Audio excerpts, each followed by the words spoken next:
Ako si Archangel Chamuel, ang arkanghel na pinili ng Diyos upang magdala ng pag-ibig, pagpapagaling at liwanag sa mga pusong nasasaktan. At ngayon, sa gabay ng Diyos na makapangyarihan sa lahat, ako ay narito upang magsalita ng diretso sa iyong puso, mahal ko. Hindi mo ito nakita ng walang dahilan.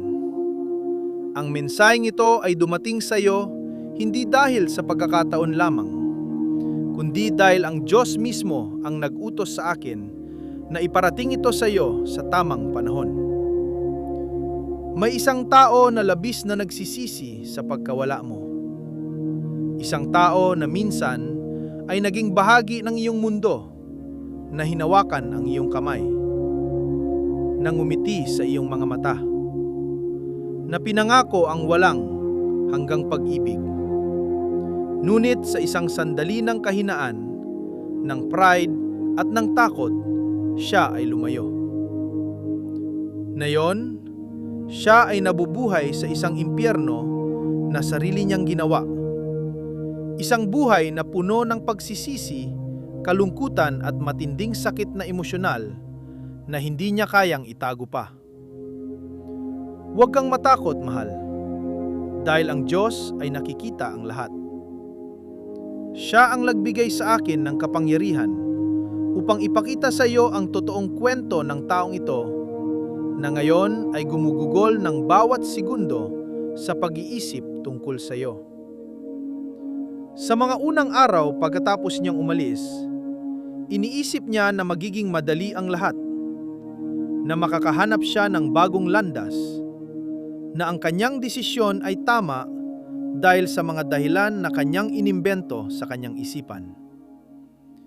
Ngunit habang lumilipas ang mga araw, unti-unti niyang naramdaman ang bigat ng kanyang pagkakamali.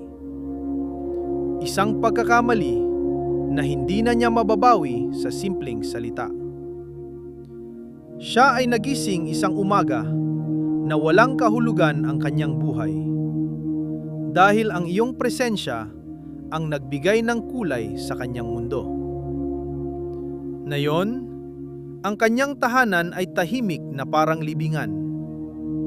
Ang kanyang kama ay malamig at malawak, at ang kanyang puso ay puno ng mga tanong na walang sagot. Siya ay nagsisisi, mahal ko, ng labis na labis, dahil alam niya na ikaw ang pinakamahalagang bagay na nawala niya. At ang pagkawalang iyon ay parang sugat na hindi na maghihilom kahit na anong oras ang lumipas. Sa mga gabing tahimik na iyon, kapag ang buong mundo ay natutulog na, siya ay gising, nakaupo sa gilid ng kama. Hawak ang kanyang telepono na puno ng mga lumang larawan ninyo. Iniisip niya ang iyong tawa, ang paraan kung paano mo siyang tinatawag na mahal sa malambing na boses. Ang init ng iyong yakap na parang sagot sa lahat ng problema niya.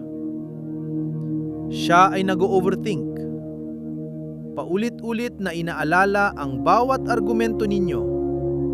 Ang mga pagkakataon kung saan siya ay hindi nakikinig, kung saan siya ay masyadong abala sa kanyang sariling mundo na hindi niya napansin ang iyong pagod, ang iyong mga luha na iyong itinago. Bakit ko siya pinakawalan? Ang paulit-ulit niyang tanong sa sarili, habang ang luha ay tumutulo ng walang kontrol. Ang guilt ay kumakain sa kanya, parang apoy na hindi mapatay. Dahil alam niya na ikaw ang nagbigay ng lahat, ang pag-unawa, ang suporta, ang pag-ibig na walang kondisyon.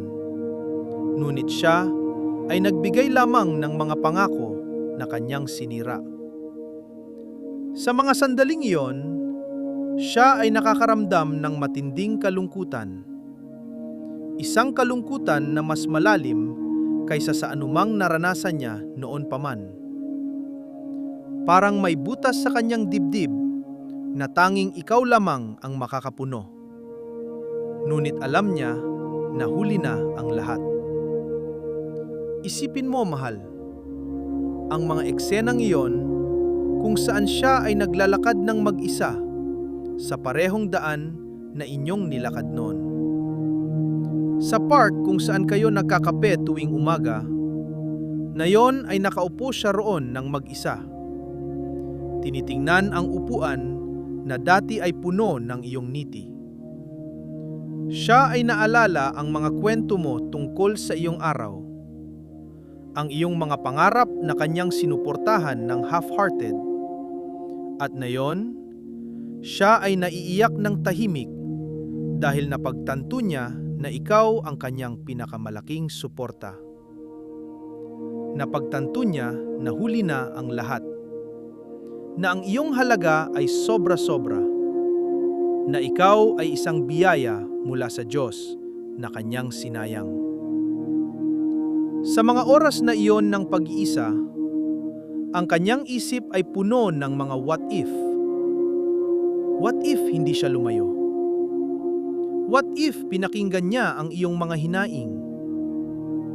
What if sinubukan niyang ayusin ang lahat bago pa man ito sumabog? Ang longing ay parang alon na paulit-ulit na sumasampal sa kanyang dibdib. Ginagawa siyang hindi makahinga. Ginagawa siyang magtanong sa Diyos kung bakit niya hinayaan ang kanyang sarili na maging ganito. At sa gitna ng lahat ng iyon, ang Diyos ay gumagabay na, mahal ko. Ang Diyos ang nagbubukas ng kanyang puso ng dahan-dahan. Ipinapakita ang mga aral na kailangan niyang matutunan dahil ang lahat ay may divine timing. Hindi ito basta-basta. Ito ay bahagi ng plano ng Diyos upang kayong dalawa ay maging mas malakas, mas handa, kung sakaling ang landas ay magsama muli. Habang tumatagal ang mga araw, ang kanyang pagsisisi ay lumalalim pa. Siya ay nagsisimulang magdasal sa gabi, humihingi ng kapatawaran sa Diyos, humihingi ng lakas upang harapin ang katotohanan na ikaw ay nawala dahil sa kanyang mga pagkakamali. Sa kanyang mga panaginip, nakikita niya ang iyong muka. Naririnig niya ang iyong boses na nagsasabi ng mahal kita, na parang musika na hindi niya kayang kalimutan. Kapag siya ay nagising, ang unang bagay na iniisip niya ay ikaw. Kung ano ang ginagawa mo ngayon? Kung masaya ka ba? Kung may nagmamahal pa ba sa iyo na higit pa sa kanya? Ang takot ay pumapasok sa kanyang isip. Paano kung hindi na niya ako mapatawad? Paano kung may iba na siya? Paano kung huli na talaga? Ito ang suspense na kanyang nararamdaman araw-araw. Isang suspense na pinagsama ng pag-asa at takot. Gusto niyang mag-text. Gusto niyang tumawag. Gusto niyang sabihin na, "Sorry mahal, hindi ko na kaya ang buhay na ito nang wala ka." Ngunit ang takot ay humahadlang. Ang pride na natitira pa ay nagpipigil sa kanya. Siya ay natatakot na baka tanggihan mo siya, na baka ang iyong puso ay naging matigas na dahil sa sakit na kanyang idinulot. Ngunit ang Diyos, sa kanyang walang hanggang awa, ay gumagabay sa kanya ng palihim. Sa bawat dasal niya, sa bawat luha na kanyang iniiyak, ang Diyos ay nagpapadala ng mga senyales, mga alaala na biglang bumabalik, mga kanta na inyong paborito na biglang naririnig sa radyo, mga pangarap na nagpapakita ng ikaw na naghihintay pa rin. Ito ang divine timing, mahal ko, na dahan-dahang naghahanda sa kanya upang harapin ang katotohanan na ikaw ang kanyang tunay na pag-ibig. At sa mga sandaling yon ng matinding pag-iisip, siya ay naalala ang mga simpleng bagay na dati ay hindi niya pinapansin. Ang paraan kung paano mo siyang inaalagaan kapag siya ay pagod mula sa trabaho. ang mga pagkain na iyong niluluto ng may pagmamahal. Ang mga gabing kayo ay magkayakap lang at pinag-uusapan ang kinabukasan. Ngayon, ang lahat ng iyon ay parang multo na sumusunod sa kanya saan man siya pumunta. Sa kanyang opisina, kapag tahimik ang lahat, bigla siyang titigilan ng trabaho at iniisip ang iyong mga mata na puno ng pagmamahal. Sa kusina, kapag nagluluto siya ng mag-isa, naalala niya ang iyong tawa habang kayo ay nagluluto ng magkasama. Ang emotional pain ay sobra na mahal, na minsan ay parang pisikal na sakit. Masakit ang dibdib, mabigat ang hininga, at ang luha ay walang tigil. Siya ay nabubuhay ng parang robot. Ginagawa ang mga gawain araw-araw, ngunit ang kanyang puso ay nasa ibang lugar, nasa iyo. At ang guilt? Ito ay ang pinakamatinding bahagi. Siya ay nagsisisi sa bawat salita na nasabi niya na nakasakit sa iyo. Sa bawat pagkakataon na hindi niya ipinakita ang kanyang pagmamahal ng buo. Kung alam ko lang ang kanyang paulit-ulit na bulong. Kung alam ko lang na ikaw ang lahat sa akin. Ngunit huwag kang mawalan ng pag-asa, mahal ko. Dahil ang Diyos ay hindi natutulog. Siya ang nagdidirekta sa lahat ng ito. Ako, si Archangel Chamuel, ay narito upang sabihin sa iyo na ang taong ito ay unti-unting binabago ng Diyos. Ang kanyang puso ay nagiging malambot. Ang kanyang takot ay unti-unting nawawala. At sa tamang panahon, baka siya ay maglakas loob na humarap sa iyo. Hindi ito pangako ng mabilis na pagbabalik. Dahil ang Diyos ay may mas malaking plano. Ang plano ng pagpapagaling para sa inyong dalawa. Marahil ay kailangan niyang matutunan ang aral ng pagpapahalaga. At ikaw naman ang kailangang matutunan ang aral ng pagpapatawad. Sa mga gabing ikaw ay nag-iisa rin, iniisip mo siya, ang Diyos ay nakikita yun din. Siya ay nagpapadala sa akin upang ipaalam sa iyo na ang iyong sakit ay hindi walang kabuluhan. Ito ay bahagi ng paglalakbay na magdadala sa inyo sa isang lugar na mas maganda kung handa kayong pareho. Isipin mo pa, mahal, ang mga eksi ng iyon kung saan siya ay naglalakad sa ilalim ng ulan. Basa ang katawan, pero mas basa ang kanyang mga mata dahil sa mga alaala. Siya ay humiinto sa harap ng inyong dating paboritong lugar. Tinitingnan ang mga tao na naglalakad ng magkasama. At ang kanyang puso ay sumisigaw ng tahimik. Sana tayo pa rin. Ang longing ay nagiging sobra na minsan, na siya ay huminto sa paghinga. Iniisip kung paano mo siya yayakapin kung siya ay babalik. Ngunit ang takot ay nandyan pa rin. Takot na baka ikaw ay masaya na nang wala siya. Takot na baka ang kanyang pagbabalik ay magdulot lamang ng mas maraming sakit. Ito ang suspense na patuloy na bumubuo sa kanyang buhay. Ang paghihintay sa isang senyales mula sa Diyos. Ang pagdarasal na baka bigyan siya ng lakas upang lumapit. At ang Diyos, sa kanyang walang hanggang karunungan, ay naghihintay din, naghahanda ng tamang sandali kung kailan ang inyong mga puso ay handa ng magkita muli ng may pag-unawa at pag-ibig na mas malalim.